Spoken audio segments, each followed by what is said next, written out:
So, hi guys, my name is Dan Vincent Ocde from BSIT AIT 2-2. So for today's video, we are going to do the laboratory activity 2.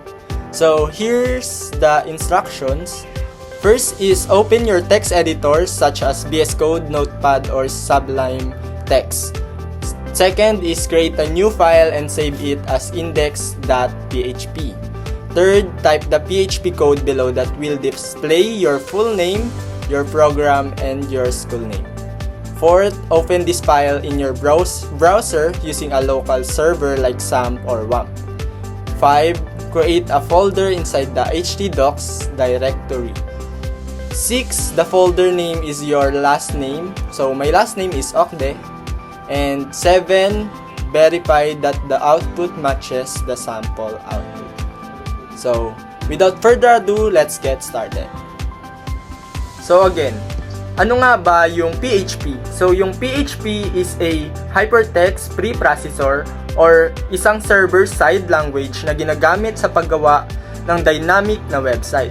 Or kung baga, ginagamit yung PHP sa paggawa ng mas komplikado at functional na web applications tulad ng e-commerce at online systems. And yun guys, so ngayon is pupunta man tayo sa pag-run ng SAM. So punta tayo sa SAM. Next natin ito. Ito.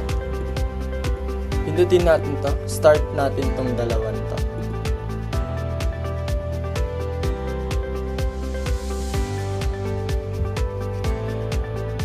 Hintayin lang natin mag-run. Ayan. Then after nyan, search natin is SAMP.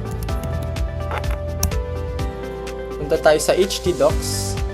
Then, gawa tayo new folder. Lagay natin yung last name.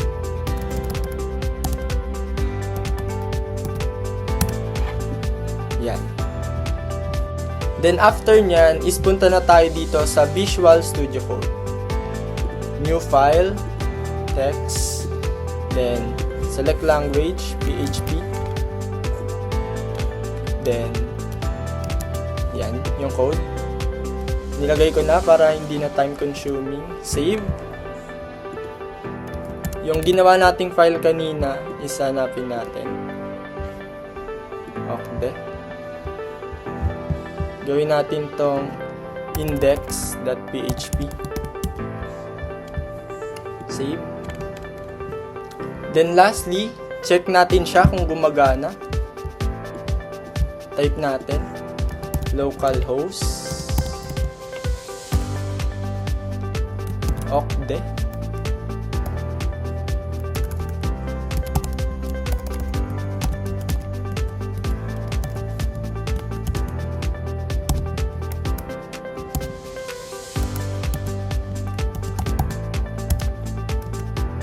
Then yan. Gumana siya guys, as you can see. So, yun lang. Maraming salamat po.